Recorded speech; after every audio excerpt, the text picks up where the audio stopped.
Mi nombre es Julián Andrés Tunjano Herrera y aquí vengo a presentar mi informe laboratorio, junto con mis compañeros Hernán Mora, Tomás Durán, Arévalo y Jonathan Rojas.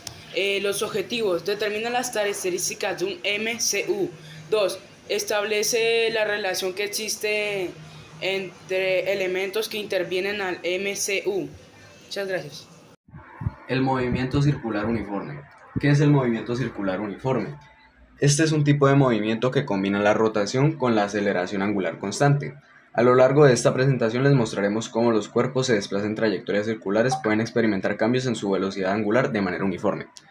Lo que nos quiere decir esta diapositiva es que el movimiento circular uniforme es un movimiento que, pues como su propio nombre indica, es de manera circular, con una trayectoria de circunferencia y que es uniforme.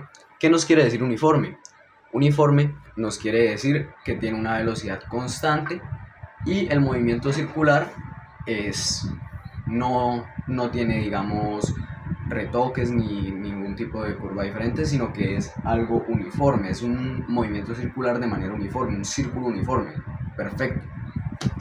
El desarrollo experimental. En el desarrollo de este laboratorio tuvimos un proceso primero de preparación en el cual se preparó el material como lo indicaba la guiada. Ya estando lista para la preparación realizamos el movimiento circular, para así al final tomar la medición del tiempo y sacar la información plantada en la tabla. Lo que hicimos en el laboratorio fue medir el movimiento circular uniforme mediante distintos radios. El primero fue el radio básico dado por la guía de 60 centímetros. ¿Cómo se realizó? Se nos dio una cuerda con pesos en los distintos lados para equilibrar. Lo que se tenía que realizar en el laboratorio era agarrar y con la cuerda dar las vueltas para crear un movimiento circular uniforme a una velocidad que sea constante. Al momento de eso se tenían que contabilizar 10 vueltas para luego sacar su periodo y el resto de cosas que se pueden sacar a un movimiento circular uniforme. Esto mismo se realizó no solo con 60 centímetros de radio, sino también con 30, 80 y 100 respectivamente para mi grupo, ya que fueron las medidas elegidas. Después de esto se tomó la tabulación y con esto podemos seguir a la siguiente parte. En el experimento que hicimos tuvimos 4 intentos o cambios en el radio del experimento, ¿sí?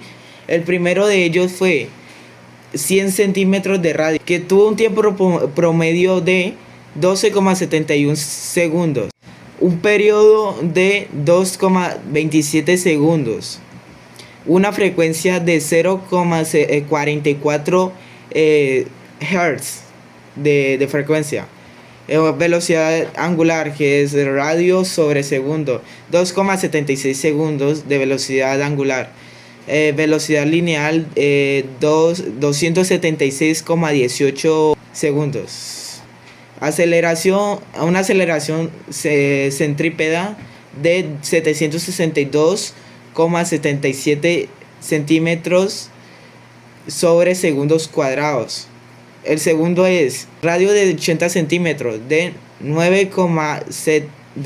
80 centímetros con un tiempo promedio de 9,71 segundos, un periodo de 0,971 segundos, frecuencia de 1,03 Hz, velocidad angular de 6,47 segundos, velocidad lineal 517,66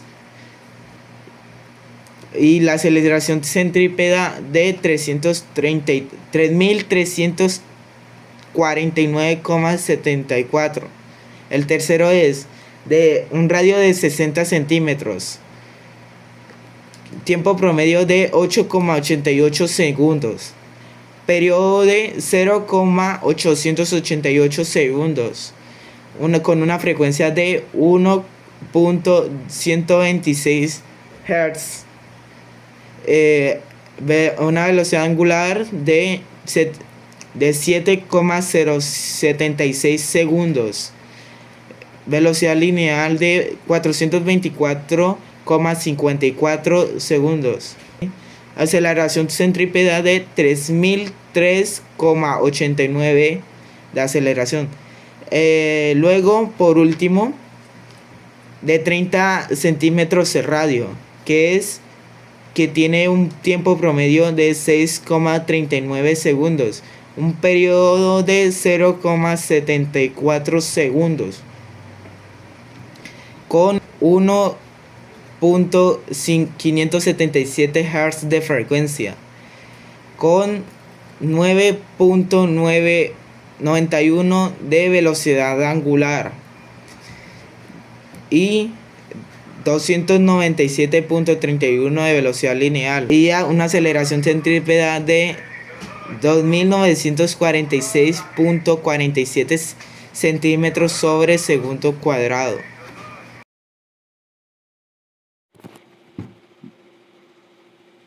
Buenos días, mi nombre es Tomás Durán Camargo. Análisis de resultados. Se vio que al aumentar el radio, el tiempo por vuelta también aumentó. O sea, que prácticamente era directamente proporcionalmente.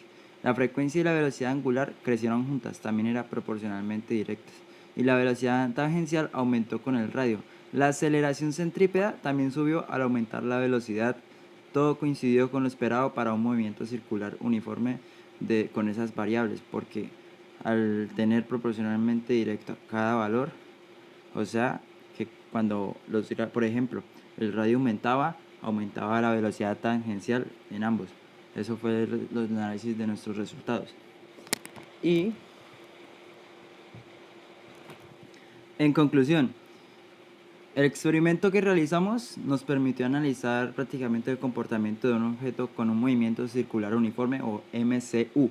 Así pudimos ver cómo varía el periodo, la frecuencia, la velocidad angular, la velocidad tangencial, la aceleración centrípeta y todo esto en función del radio y el tiempo por giro, o sea, los giros por segundo, por lo cual los resultados obtenidos concuerdan con la teoría del movimiento circular uniforme. Muchas gracias.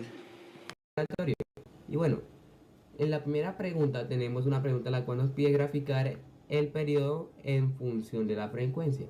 Como podemos observar en la primera gráfica, la cual tenemos acá, tenemos una gráfica la cual obtuvo esta forma. ¿Por qué razón? Por la pregunta número 2 nos pide la relación entre ellos.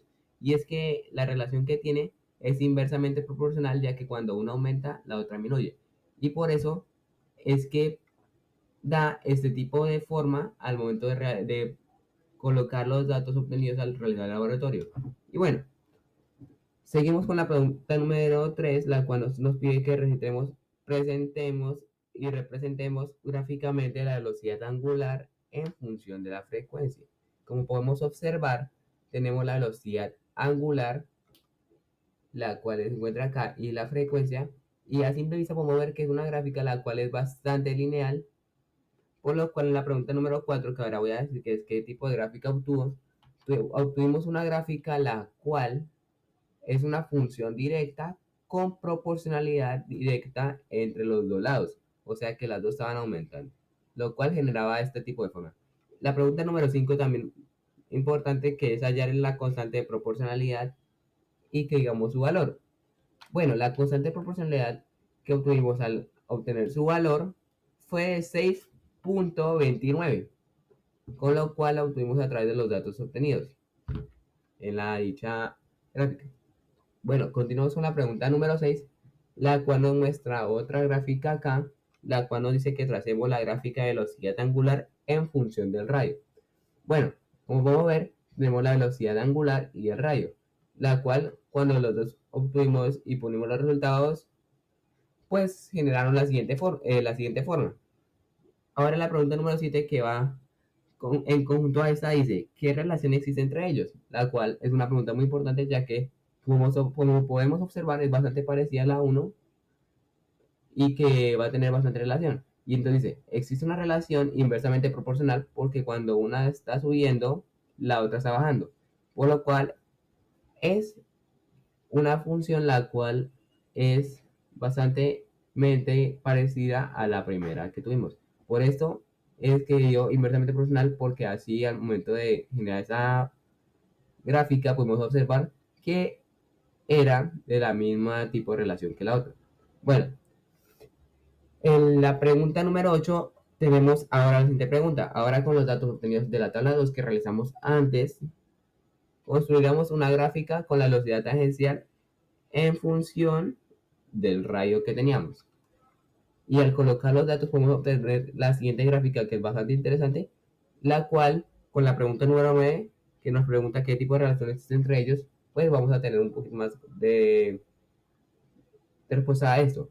Entonces es un tipo de relación la cual no es lineal, porque es bastante parecida, pero que no es. Pero sin embargo, esta tiende a aumentar con el rayo, el cual tenemos acá abajo, pero que de manera no es proporcional, por la razón de que se generó esa gráfica. Como esa gráfica se muestra. Y ahora tengo la siguiente gráfica que a simple vista podemos